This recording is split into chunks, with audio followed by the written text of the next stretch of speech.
Garrick Tyson Wilhelm. Such a weighty name.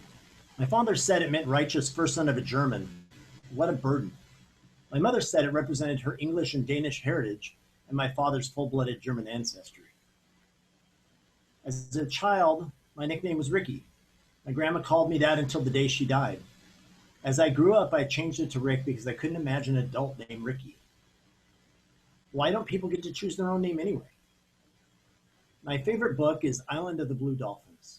It described an Amerindian tribe who lived on an island off the coast of California, none of which are now inhabited.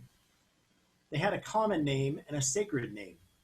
To me, Mike Garrick felt like my sacred name. Throughout my childhood, my father would always be in shifting states of facial hair. He would grow a mustache and then be clean shaven.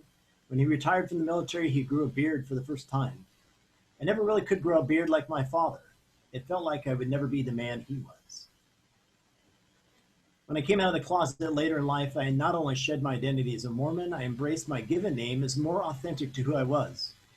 It became an interesting contrast to live in a place where many people knew me as Rick and others as Garrick.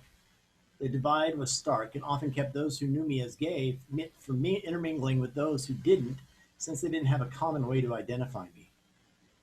When I fell into depression and started using drugs, I went back to using Rick. I didn't feel much like myself, and I was ashamed of the way my life was going. I didn't want Garrick attached to that. I also grew a beard for the first time. It changed my appearance so much that it served to keep others from identifying me as Garrick. It was something that I could hide behind.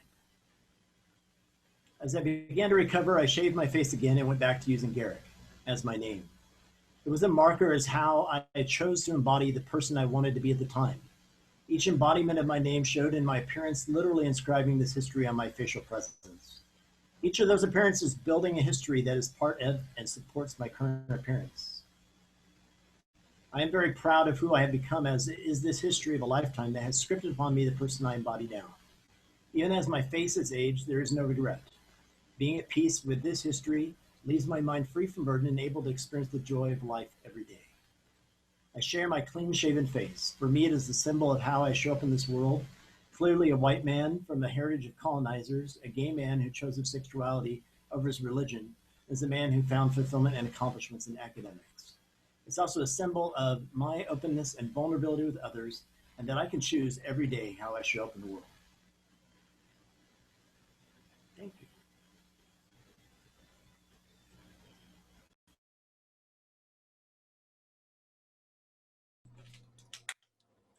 Thank you